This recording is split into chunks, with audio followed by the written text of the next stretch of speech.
March 23rd. The Israelites crossed the Jordan. Joshua chapter 3, verses 1 through 17. Early the next morning, Joshua and all the Israelites left Acacia Grove and arrived at the banks of the Jordan River, where they camped before crossing. 3 days later, the Israelite officers went through the camp, giving these instructions to the people. When you see the Levitical priests carrying the Ark of the Covenant of the Lord your God, move out from your positions and follow them. Since you have never traveled this way before, they will guide you. Stay about a half a mile behind them, keeping a clear distance between you and the ark. Make sure you don't come any closer. Then Joshua told the people, purify yourselves, for tomorrow the Lord will do great wonders among you. In the morning, Joshua said to the priests, lift up the Ark of the Covenant and lead the people across the river. And so they started out and went ahead of the people. The Lord told Joshua, today I will begin to make you a great nation, a great leader in the eyes of all the Israelites. They will know that I am with you, just as I am with Moses. Give this command to the priests who carry the Ark of the Covenant. When you reach the banks of the Jordan River, take a few steps into the river and stop there. So Joshua told the Israelites, come and listen to what the Lord your God says. Today you will know that the living God is among you. He will surely drive out the Canaanites, Hittites, Hivites, Perizzites, Girgashites, Amorites, and Jebusites ahead of you. Look, the Ark of the Covenant, which belongs to the Lord of the whole earth, will lead you across the Jordan River. Now choose 12 men from the tribes of Israel, one from each tribe. The priests will carry the Ark of the Lord of all the earth. As soon as their feet touch the water, the flow of the water will be cut off upstream, and the river will stand up like a wall. So the people left their camp to cross the Jordan, and the priests who were carrying the Ark of the Covenant went ahead of them. It was the harvest season, and the Jordan was overflowing its banks.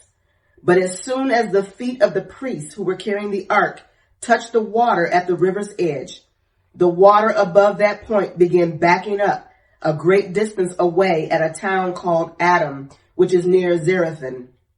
And the water below the point flowed on to the Dead Sea until the riverbed was dry. Then all the people crossed over near the town of Jericho.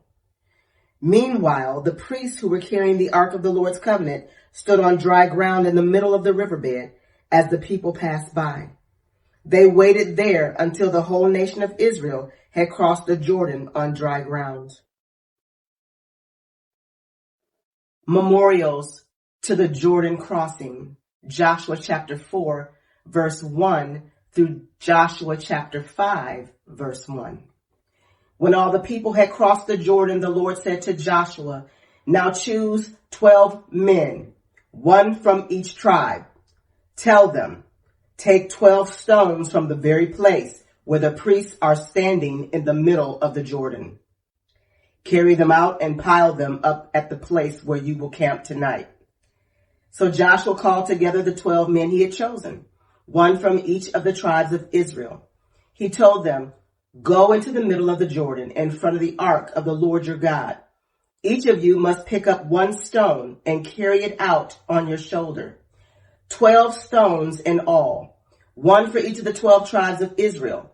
We will use these stones to build a memorial. In the future, your children will ask you, what do these stones mean? Then you can tell them, they remind us that the Jordan River stopped flowing when the Ark of the Lord's Covenant went across.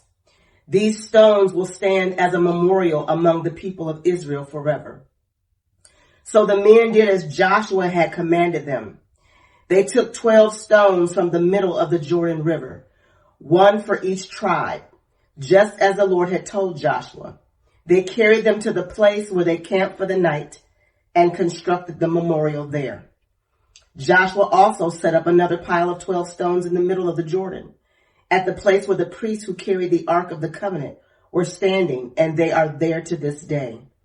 The priests who were carrying the ark stood in the middle of the river until all of the Lord's commands that Moses had given Joshua were carried out. Meanwhile, the people hurried across the riverbed. And when everyone was safely on the other side, the priests crossed over with the ark of the Lord as the people watched.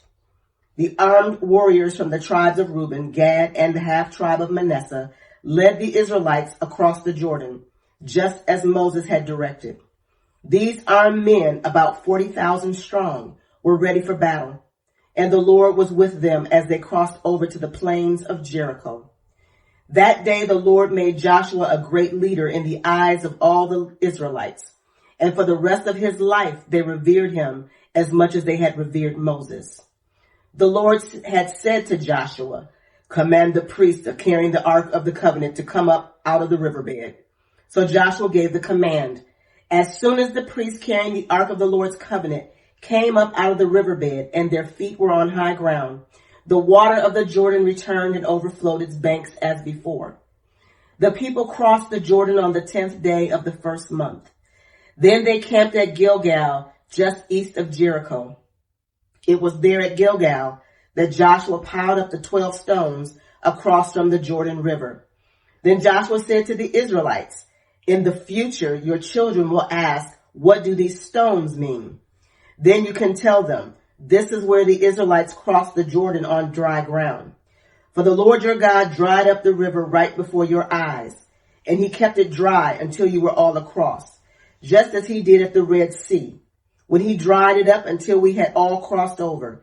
He did this so all the nations of the earth might know that the Lord's hand is powerful, and so you might fear the Lord your God forever." When all the Amorite kings west of the Jordan and all the Canaanite kings who lived along the Mediterranean coast heard how the Lord had dried up the Jordan River so the people of Israel could cross, they lost heart and were paralyzed with fear because of them. Israel reestablishes covenant ceremonies. Joshua chapter 5, verses 2 through 12. At that time, the Lord told Joshua, "Make flint knives and circumcise the second generation of Israelites." So Joshua made flint knives and circumcised the entire male population of Israel at Gibeath Haaraloth. Joshua had to circumcise them because all the men who were old enough to fight in battle when they left Egypt had died in the wilderness. Those who left Egypt had all been circumcised, but none of those born after the Exodus during the years in the wilderness had been circumcised. The Israelites had traveled in the wilderness for 40 years until all the men who were old enough to fight in the battle when they left Egypt had died. For they had disobeyed the Lord, and the Lord vowed he would not let them enter the land he had sworn to give us, a land flowing with milk and honey. So Joshua circumcised their sons, those who had grown up to take their fathers' places, for they had not been circumcised on the way to the promised land. After all the males had been circumcised, they rested in the camp until they were healed. Then the Lord said to Joshua, "Today I have rolled away the shame of your slavery in Egypt." So that place has been called Gilgal to this day. While the Israelites were camped at Gilgal on the plains of Jericho, they celebrated Passover on the evening of the 14th day of the first month. The very next day, they began to eat unleavened bread and roasted grain harvested from the land. No manna appeared on the day they first ate from the crops of the land, and it was never seen again. So from that time on, the Israelites ate the crops of Canaan. The Lord's commander confronts Joshua. Joshua chapter 5, verses 13 through 15. When Joshua was near the town of Jericho, he looked up and saw a man standing in front of him with sword in hand. Joshua went up to him and demanded, "Are you friend or foe?" "Neither one," he replied. "I am the commander of the Lord's army." At this, Joshua fell with his face to the ground in reverence. I am at your command," Joshua said. "What do you want your servant to do?" The commander of the Lord's army replied, "Take off your sandals, for the place where you are standing is holy." And Joshua did as he was told. The fall of Jericho. Joshua chapter 6, verses 1 through 27. Now the gates of Jericho were tightly shut because the people were afraid of the Israelites. No one was allowed to go out or in. But the Lord said to Joshua, I have given you Jericho, its king, and all its strong warriors. You and your fighting men should march around the town once a day for 6 days. 7 priests will walk ahead of the ark, each carrying a ram's horn. On the 7th day, you are to march around the town 7 times, with the priests blowing the horns. When you hear the priests give one long blast of the ram's horns, have all the people shout as loud as they can. Then the walls of the town will collapse and the people can charge straight into the town. So Joshua called together the priests and said, take up the ark of the Lord's covenant and assign 7 priests to walk in front of it, each carrying a ram's horn. Then he gave orders to the people, march around the town, and the armed men will lead the way in front of the ark of the Lord. After Joshua spoke to the people, the 7 priests with the ram's horns started marching in the presence of the Lord, blowing the horns as they marched. And the ark of the Lord's covenant followed behind them. Some of the armed men marched in front of the priests with the horns of some behind the ark, with the priests continually blowing the horns. Do not shout. Do not even talk, Joshua commanded. Not a single word from any of you until I tell you to shout. Then shout. So the ark of the Lord was carried around the town once that day, and then everyone returned to spend the night in the camp. Joshua got up early the next morning, and the priests again carried the ark of the Lord. The 7 priests with the ram's horns marched in front of the ark of the Lord, blowing their horns.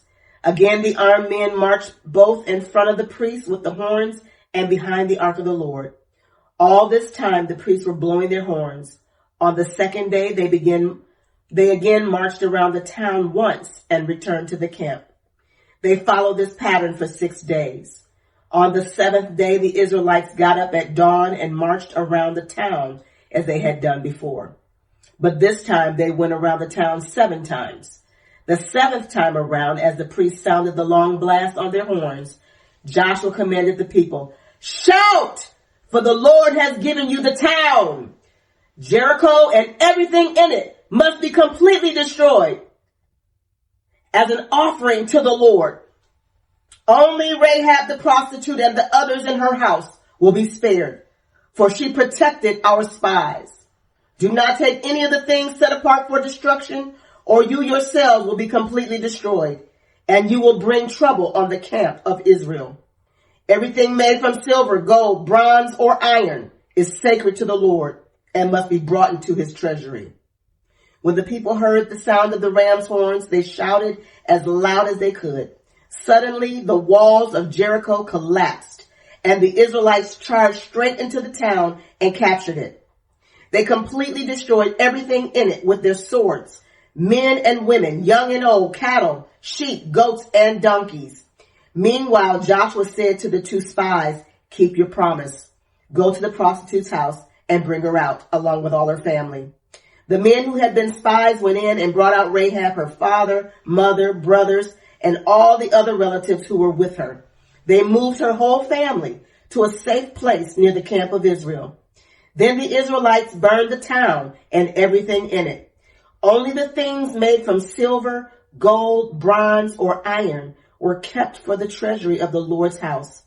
So Joshua spared Rahab the prostitute and her relatives who were with her in the house, because she had hidden the spies Joshua sent to Jericho, and she lives among the Israelites to this day. At that time, Joshua invoked this curse. May the curse of the Lord fall on anyone who tries to rebuild the town of Jericho. At the cost of his firstborn son, he will lay its foundation. At the cost of his youngest son, he will set up its gates. So the Lord was with Joshua, and his reputation spread throughout the land. May the Lord add a blessing to the reading and to the hearing of his holy word.